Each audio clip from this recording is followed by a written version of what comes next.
gonna be a pretty hard hill for this thing to pull. Yeah. This thing.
Right. Started our day with some heavy weights. Now we're getting into some heavy Chevys. Yeah, we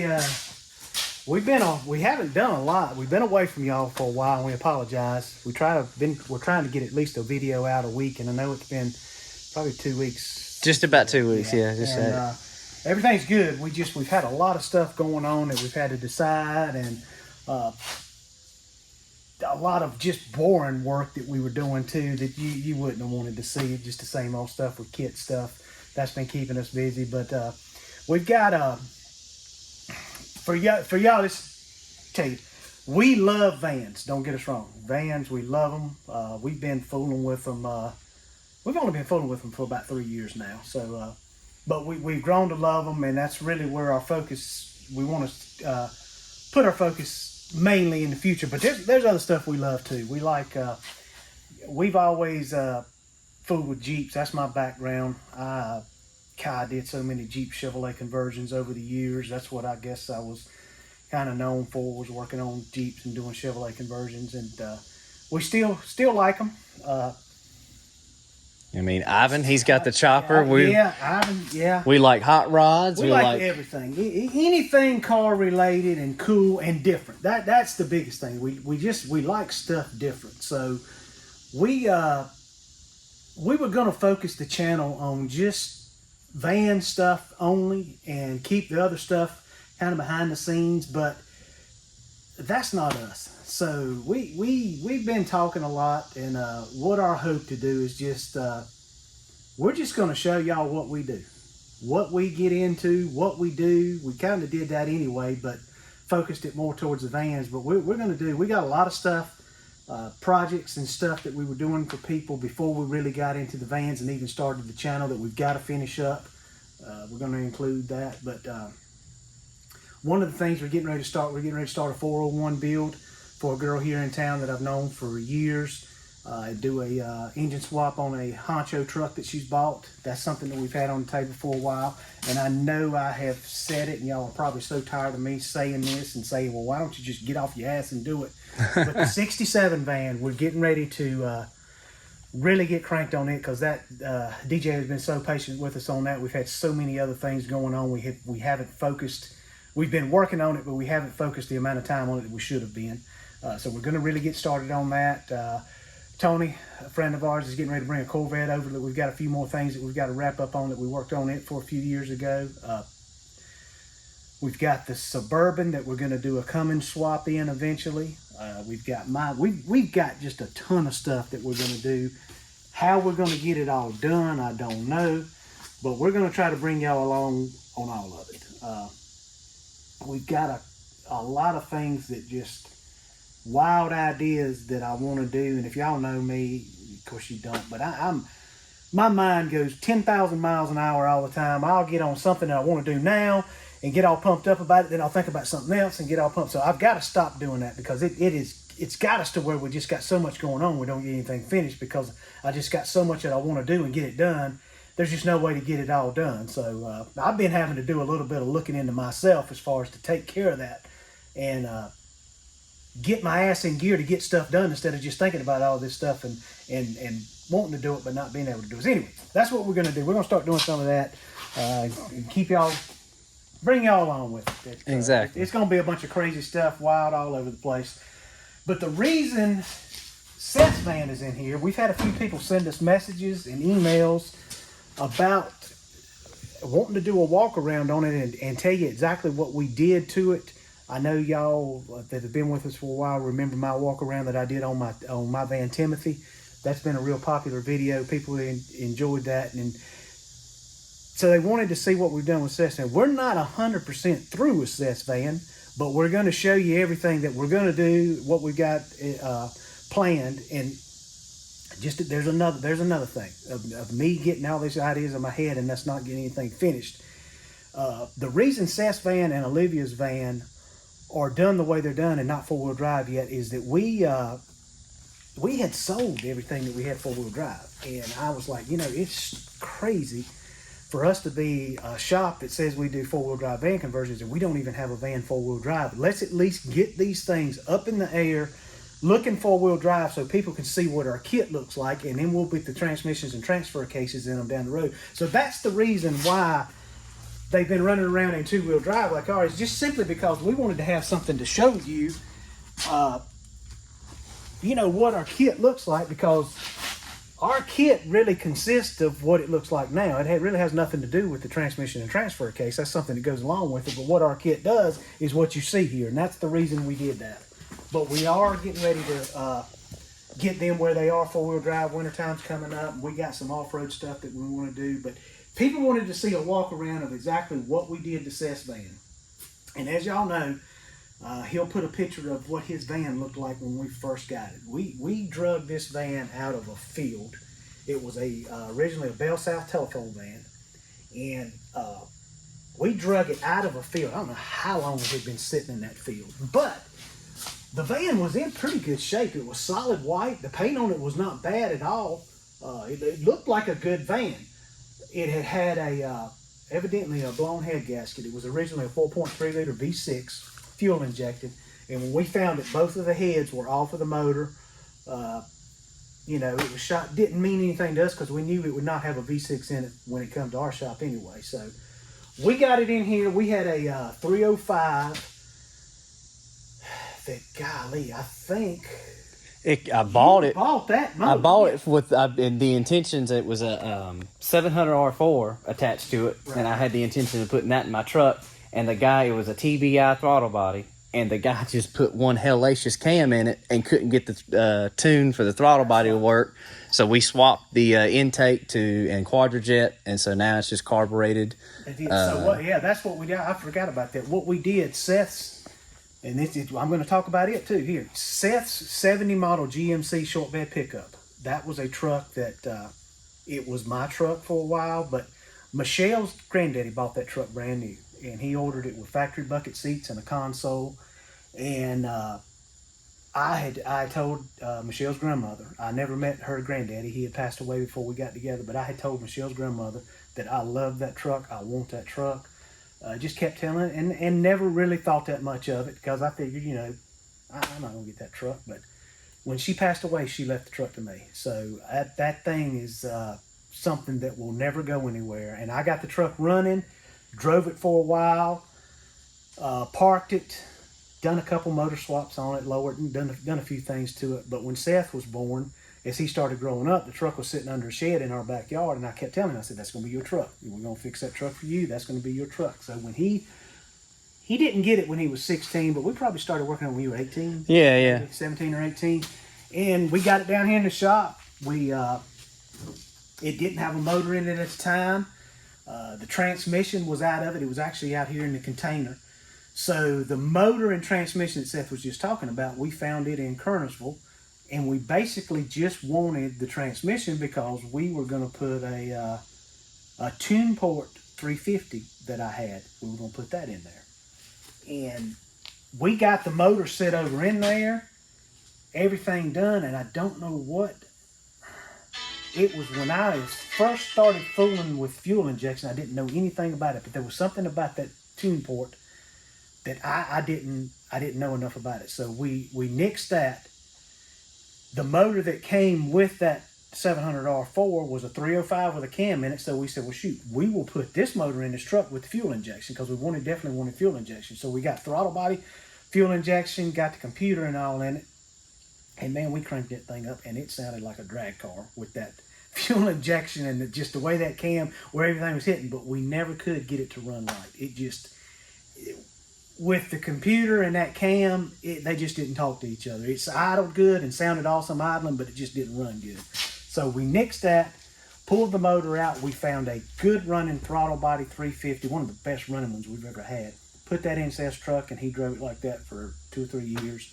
The transmission had started slipping in it, and of course he found the van. So we haven't done much work on the truck. And it's drum brakes, and it's been chopped suspension, so it's going to need a rehaul to be nice. We want Olivia and Mom to have something reliable, so that is on the back burner for one of those trucks, a nice truck. It looked cool as hell going down the road, but the way we lowered it, it was rough, it was bouncing, it would beat you to death, but it run like a top. The motor in it is just... Absolutely. But we took that motor that we never could get running with the fuel injection. We had it sitting here in the floor of the shop ever since we pulled it out of his truck. And we decided, well, we'll put that in your van because we got the motor. It's got a little cam in it. It sounds good. We'll put a carburetor on it. So that's what we did. We got Seth's van down here, took the V6 out of it, took the 4L60E transmission out of it, and put that 305 in it with a quadra-jet carburetor. This is cool, the original turbo 350 that came in the 70 GMC truck had been sitting out here in this container. That is the transmission that's in this van. And when we got it, we didn't have a torque converter, and I couldn't find one anywhere. So I went down to my buddy Richard, just got a junkyard, it ain't a half a mile from the house. And I asked Rich, I said, Rich, have you got any turbo 350 or turbo 400 and 350 torque converters are the same? He said, man, I ain't got nothing. He said, but if you'll go back in the back corner of the junkyard where we throw all the transmissions, it might be one out there. I don't know. So me and Seth went out there, and there was a turbo 350, a BPO, Buick Pontiac Olds bolt pattern on the turbo 350, laying on the ground upside down with no pan on it, but it had a torque converter in it. So I pulled the torque converter out, and when I did, just bright red pretty fluid came out of it. I told Seth, I said, it's probably good, we're gonna use it. So we brought it back, we threw that torque converter in the transmission with the motor and put it in, and it's the same transmission and torque converter that's been in it since Seth's driving. It's been to Florida twice. It's been out to Tennessee, Virginia multiple times. He's probably put 20,000 miles on this, if not more, since he had it. And that's what it was. It was a Bell South V6, just plain Jane, stripped down van that we got here. And the reason we got it, I got to back up some. I don't know if y'all seen the old van sitting beside the shop. It's called Mr. Van. It's a 70 model Chevrolet van that Seth got his hands on way back. That had been customized in what, 79? Yeah, like it's a 73, customized 75, 76, and then in the 90s, it looks like somebody got a hold of it, went to Best Buy and bought all like Radio Shack stuff and threw it all in there. It was crazy. But that was the van that Seth originally got for his first van when we were going to fix for him. But when we got it here, God, it's just so far gone. It had so much rust in it. Me and a friend were inside of it, and I went along the wall to move a chair or something that they had put in the floor, and my feet went through the floor. It was down there at the beach multiple times, and it was in salt water, salt air, so it was just too far gone. Yeah. Just too far gone. But it was cool. I'm sure at the time it was cool. I mean, it had a crazy custom grill that they had put in it. it looked like Seth said, it looked like they killed a bunch of Muppets and made the interior. It was blue and red, had a heart-shaped bed in the back. It had damn switches all over inside of it. You know, probably at the day it was cool. Had Krager's on it. But we decided after we started working on it, it was just too far gone. So we started looking. We found this van. Brought it home. Started working on it. And just decided to take everything we possibly could off the 70... What is it, 73? Yeah, 73. And use it on this van. So that's what the bubble window that's in the side came off of that van. The marker lights and stuff was off of that van. We didn't even change the paint around. This is the original paint, the way that and in fact, it's that van right there. There you go. It has a gold wing door. Of course, right now it's part storage, but most everything in it at the time is now out. But yeah, this thing was it was rough, and it had been hit at one time right here, and as you can see, it is now completely 100% just a storage unit, but just too far gone to use. So we took as much off of it. The corner marking lights, the bubble window. It actually had Still two blue. bubble windows in it. The other one was cracked and taped up, but the way Seth's van is, it had windows on this side, so didn't really need to use it anyway. We used the tail lights out of it. The front bumper, the front chrome bumper came off of that van. and this the grill is a 73 grill, but it's out of another van I bought at a junkyard. And what he wanted to do is he wanted to make this, it's a 95 model, but he wanted to make it look 70s boogie style. So that's what we did. We found this grill out of a motor home somewhere down east in a junkyard, put it in there, used the bumper off Mr. Van, and when we started filming, we had no idea. When we went and got this grill out of the junkyard, we just grabbed the grill and the marker lights, and that was it. We had no idea all the headlight buckets in behind it. We should have cut that out too. So when we got to the shop, we didn't have any of that. So we actually took headlight buckets, cut them out of a Wagoneer, and made all this stuff in behind the grill to make this grill work in the van. So that's how this van started life. And Seth had made it a boogie van. We lowered it in the front the same way we did his truck. We took Chop springs. two rungs out of the springs. It rode on the bump stops all the time. It's a wonder it didn't bust the lower ball joints out of the A-arms as many miles as he put on it. We took the Kragers off the other van out here and used what we could. I think we could only use one of them, wasn't it? Yeah, it was 110 and like a 9 point something that they made back in the day. But long story short, we used as much as we possibly could have used off of that van and put it on this van. And in fact, the video that we made on it, we did kind of like a small walk around on it. And in that time, I was debating on whether, I was like, I think I'm going to keep it 2-wheel drive, find me another van. And we were doing the kits for rolling. We were like, well, it'd be nice to have another representation of what we can do. And I thought, well, you know what? I'm in it deep, so let's just go. And we had some parts laying around, and we made it happen. Remember, we even talked about leaving it boogie style and then finding another one and duplicate it identical and make it 4-wheel drive. Yeah. But he decided, I want it 4-wheel drive. It was what it was. I had my fun with it like that. I won some awards, but I want to move on with it. So that's what we did. We decided to make one of the kits and make it 4-wheel drive. So we're gonna just do a walk around and just show exactly what we did as far as using our kit to make it 4-wheel drive, and any other little things that come up that we talk about. I'm sitting here looking at this hood. If y'all want to know the story about this hood is pretty funny. His original hood is sitting right over there. Right. The original white hood. We the first Heavy in the Holler we went to out in Irwin, Tennessee with our buddies out there at Renegade Vans. We drove, Seth was driving his van out there. And when we started pulling Deep Gap, it's right before you go into Wilkesboro on 421, he started going up the mountain and started running hot. He pulled off, we cooled it down, kept going, and it started running out. Every time he'd go up a mountain, it was running hot. So we pulled off on the side of the road on the mountain, Yeah. took the hood off, laid it in the bed, on the bed, went the rest of the way to Tennessee, and it ran cool. So then we had a Florida trip. Well, we put a shroud on it. We got it to the shop. We didn't have a fan shroud on it. We put a shroud on it, and it was doing okay.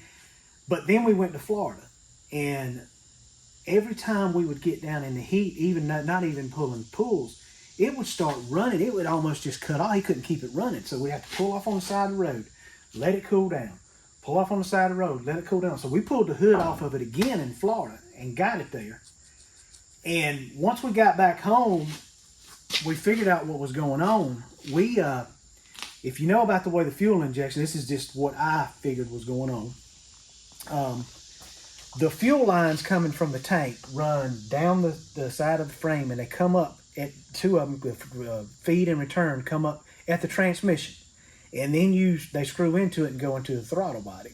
So what we did is we didn't change anything. We just tapped into that fuel line and then ran the fuel line from there down to the fuel pump that we had to put the manual fuel pump up and up to the carburetor. So what I think was happening is when we routed that fuel line, we didn't route it down below or anything. It was up in the engine compartment. Well, it was building up so much heat in there. I think what it was doing was vapor locking because all that gas in the lines was all up and around that heat. So we rerouted the gas lines, and Seth found this old hood and said, well, I'm just going to cut a hood scoop in it. So him and, was it who, you and Me and Ivan.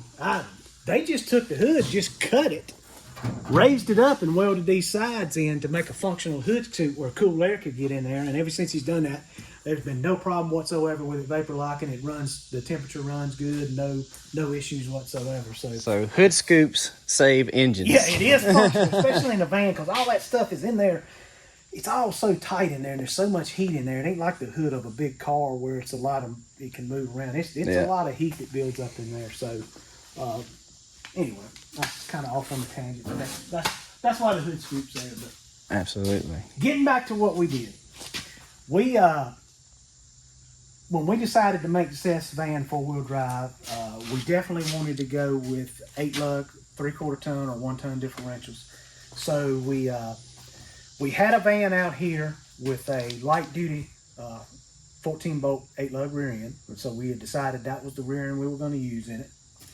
We looked and looked for a Dana 60 that was reasonably enough priced that we could, $1,000, $1,200 is what you're going to pay for a Dana 60. And if it's not geared right from the get-go, you're going to spend a ton. You're going to have a ton in a Dana 60 if it's not geared right. So we couldn't find one.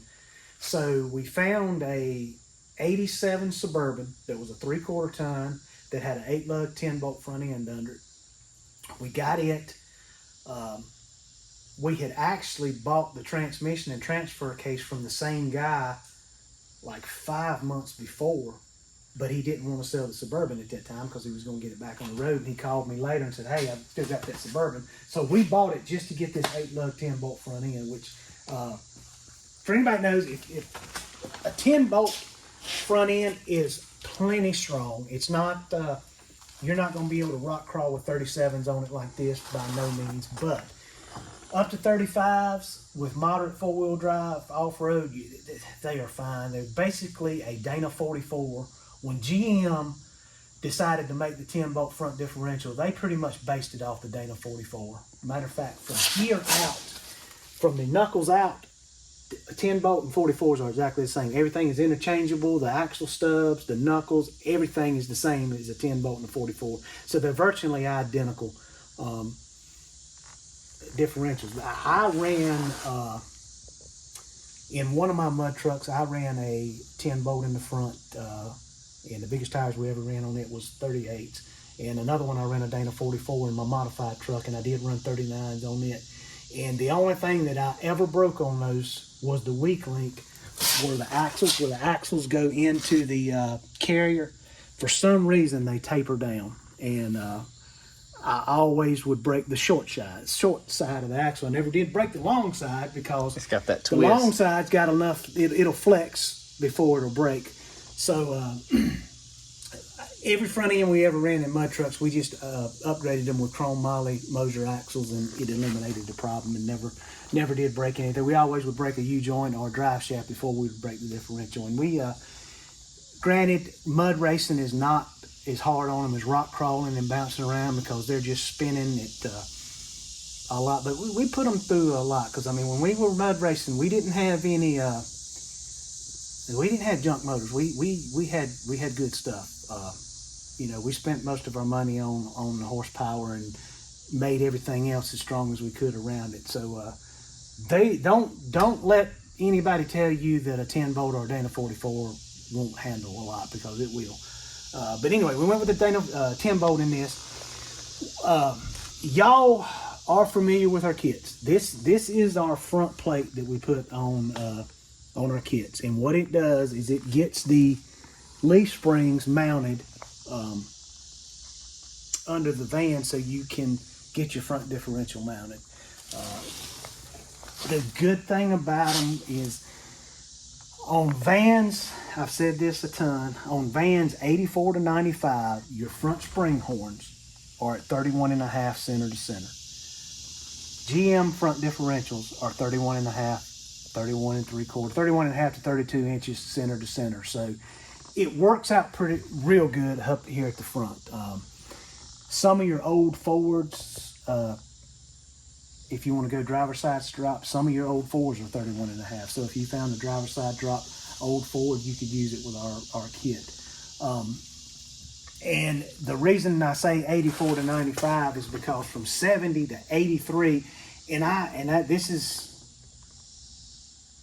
I don't know this for sure. Some people have told me that late 83s are 31.5 center to center, but the ones before that are 37 inches, which would put this out here. That's why our kit won't work on the older ones, because it puts everything out here, and this front piece on the older ones is not completely flat. It's got a little V to it. So that's why, if everybody keeps asking, and I know we've said this a lot, but this is just for people that haven't been following, that's why our kits won't work on the older vans. We are working on getting that maybe in the future. But yeah, that's what we did. We put a 10 bolt 8-lug front differential. You can see the way our engine cradle, you've seen this on our kit, it mounts the engine under there, because all that, when you drop your two-wheel drive suspension, that's what your engine is bolted to. So that's our engine cradle we make to mount the engine. We do crossover steering on all of them. There's a place out in Washington we buy our kits from, and what that does, you don't have to change the steering box. The pitman arm on the steering box, we use the stock steering box and pitman arm. We just modify this to fit the link on the pitman arm. Some people change their pitman arm or redo their pitman arm where they can run a Heim joint on this. We've done it like this. It works fine. That's pretty much all we did on the front of this. We are probably going to go with a Dana. Well, I know we are. As soon as we find a Dana 60, we're going to switch his over to a Dana 60. The only other thing that you need to do when you lift one 6 inches like Seth's is, and both of mine, it would be better to put a lift block on this link to get your steering link more at more parallel. See how this is going at a raised up? You want that just as straight and as flat as you can possibly get it. What that does is, it when it's flat, it keeps down on the bump steer, but honestly, Seth does not have any bump steer at all. You can hit a bump on his and the steering wheel stays good and straight. I was going to say, I drive it every day, and I drive it with one hand. I drive it at 50. I've driven it at 65 down the highway. I've driven it, taking it to heavy in the holler, back roads, curvy roads on Tennessee. And you can go back and look at some of our old videos of us driving all our vans and watch the steering wheel. You can see the steering wheel in them. They do fine. So for road setup, it's not what it's not bad, but it definitely would be better if this was straight up. Olivia's van with a 4-inch lift on it, hers is the best riding driving van I think we've built yet. But this link is pretty much parallel on hers. So steering stabilizer is definitely a must on these. But that's all we've really done on the front. This is just basically a stock front end. We're probably not going to re-gear it. because we're still running the stock gears that was in this differential. We're going to gear at 456. I doubt we'll re-gear this front end because, like I said, we're going to put a Dana 60 in it down the road. So unless it's going to take a long time to find one, we may re-gear it. But for now, we're just going to leave it like it is. Of course, 373. I was going to say, of course, our rear spring hangers there, we weld those. Yeah, this is the rear.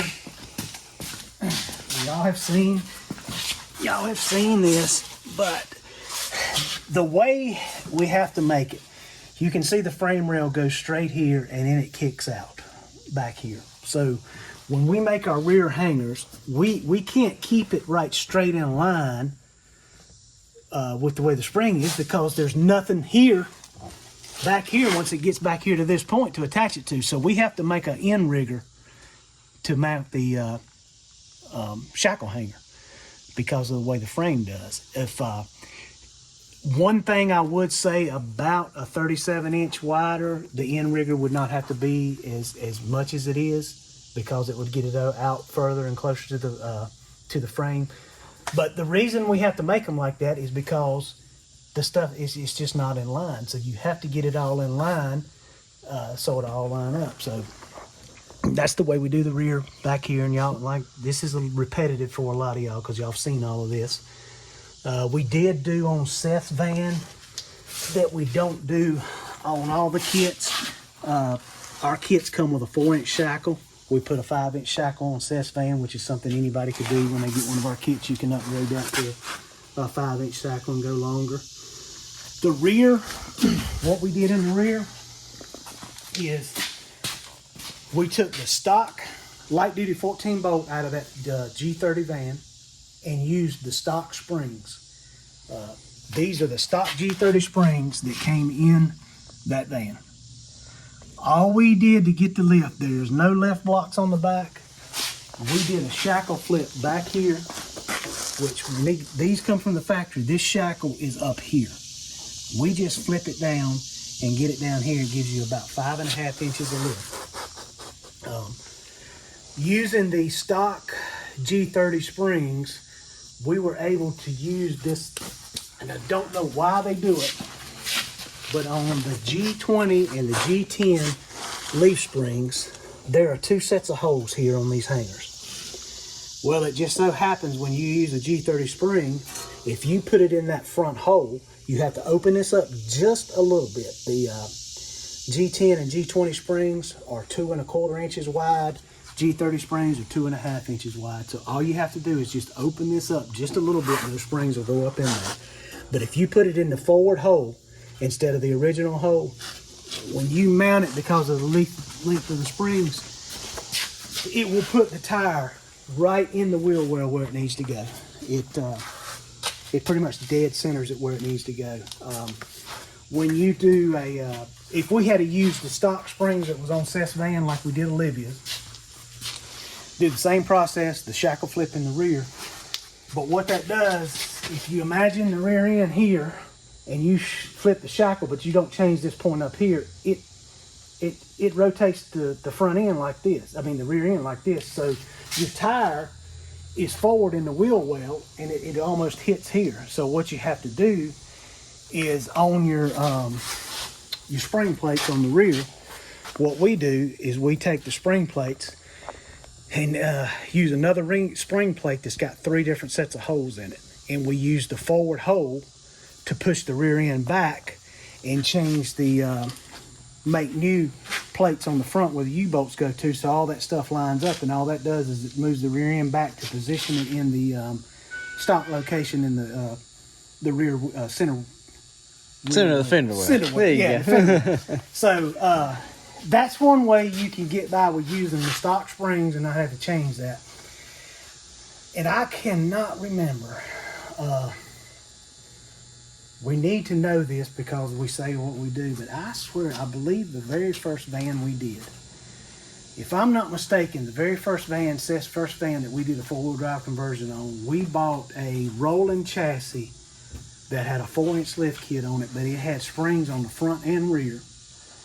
And I swear, I think we did the same thing with stock square body rear springs, and it all worked out exactly the same. I've got to look back and make sure that I'm remembering exactly, because if that's the case, then that will be way easier to lift the rear in the vans. But I think we did the exact same thing. If I'm not mistaken, I recall the same thing because we said, well, we got everything, we won't have to buy nothing. Yeah, and we didn't know. We had no idea what we were doing. The very first one we did, we just did what we thought would work, and it did. That van is still on the road today. It's in France, as a matter of fact. We talk to that guy every once in a while. Of course, I know there's a lot of things.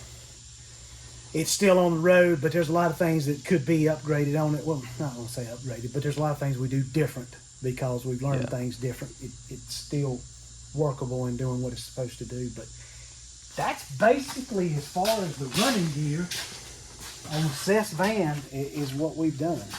And like you said, it's still two-wheel drive, and I still drive this every day. So if you're thinking about, well, I'd love to do a four-wheel drive van, I don't have all the running gear, so I can't do it. I have been driving this thing on the daily since we have. Yeah, and it's made 2 trips to Tennessee. He just got back from Mount Airy, which is about an hour. I mean, he drives it every day, everywhere, with no issues whatsoever. We just took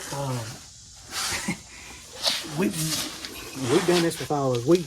If we've got a drive shaft that's too long that'll work, we just cut it and shorten it here. The pinion angle right now it's pointed up a little higher than what it needs to be, but we have not adjusted that because once we get the transmission and transfer case in here, this yoke is going to be back here, at least back here. So what that's going to do, I think, if I'm thinking right, it's going to make our pinion angle exactly where it needs to be, because right now our drive shaft is just like this. But once we move that back, it's going to have a little bit better pinion angle, and I think it's going to work out just exactly like it should be. But if not, the only thing we got to do is put some degree wedges on there and put it where it needs to be. But this setup, I mean, like I said, I've had it 55, 65, running down the highway, and there is no vibrations whatsoever. The two loudest things: exhaust and tires. Yeah. That I don't have no rear end. We even changed the gear in the rear end. You saw that video. Yeah, that's right. We put the locker and the gear in the rear end. I mean, it might be luck. It just might be whatever. But I mean, there is, with this exact setup here, no complaints. The worst part about it is these 37-inch military tires. Yeah. They're cheap. That's why we get them. You can find them all over the place. They're cheap, but they are not the best riding and driving tires in the world. You can tell it sits for a minute. It's got some flat spots. They warm up, but you have to keep them pumped up so tight with air, because on the 16.5 wheels, there's no bead. Of course, you can drop them down pretty low. As far as off-road, you don't want to drop them down because there's no bead. They'll come right off the wheel. But it's no telling how good it would ride and drive if it had a good quality. Like I said, a BFGs or something like that. But again, budget-wise, whatever, like I said, Florida, Tennessee, no problem out of the. I mean, when I do mine, that's what I had on Timothy. That's what I had on Big Boy, my first van that I did with 37s on it. And this next one we're working on now, there's a set of them out there in this van in storage. That's exactly what's going to go on it. Because, I mean, I can put up with it. It doesn't bother me. And when you don't know no better. Yeah, I mean, at the end of the day, it's not a Toyota 4Runner. It's not a damn Lexus. Oh, it's not a Cadillac. No, it rides like a 4-wheel drive. I mean, it's not. It's not any fancy new 4-wheel drive with coil springs. It's an old style leaf spring vehicle that rides as good as it needs to ride, but it's not a Cadillac. But it does what it needs to do every day, any day, whenever you need it to do it. Exactly. And it looks badass. Exactly. But future plans, it's not going to stay like this. We actually, we've actually got it right here. This is the transmission, transfer case that's going in Seth's van. We've got it all tore down over here on the bench. We didn't know. This is the transmission I was talking about that came out of the 87 Suburban that front differential came in that we had bought months before. And the boy told me, he was straight up. He said, man, this thing was not running when I got it. I don't know if that transmission is any good or not. So we just said, well, we'll tear it down, not take any chances. But when we tore it down, I don't think we had to tear it down. Everything in it looked good. I didn't take I just took one set of clutches out, one clutch pack. The clutches still have plenty of material in it. There was nothing in the pan, no contamination. So I think the transmission would have been fine, but we're gonna upgrade and put probably new clutches in it when we go back. Yeah. But this is the transmission that's going in this S-Van, Turbo 400. This is the 208 transfer case. I love 208 transfer cases. A lot of people will say you're stupid. It's aluminum chain drive. Go with a 205. And don't get me wrong, 205s are great, strong, tough. You won't tear them up. But these dang things right here are pretty tough too. This is the transfer cases that I ran in my mud trucks.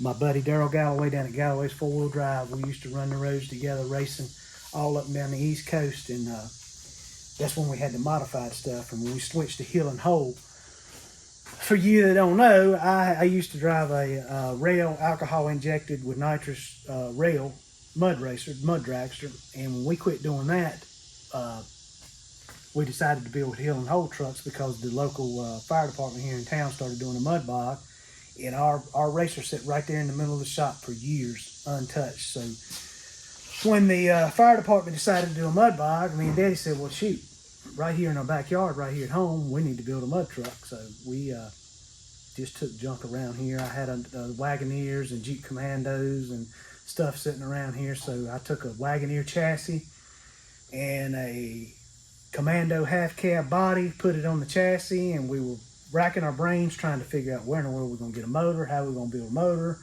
And I've been down here working on that thing every day with the rail sitting right there in the middle of the shop. And I walked by it and I was like, golly, what the hell are we thinking? We're sitting here trying to find the money to build a motor. We've got a $40,000 alcohol injected small block with nitrous sitting right here that all we got to do is put it in. I called Daddy and I said, we got a motor. He said, we talking about it? I said, we got it sitting right here in Rambone. He said, well, hell, I didn't even think about that. I started pulling it out. We put it, so I ran that alcohol injected small block in my Hill and Hole truck, and it scooted. It did what it was supposed to do. Plenty of trophies around here to prove what it did, and stuff's still up at the house, and it did a good job.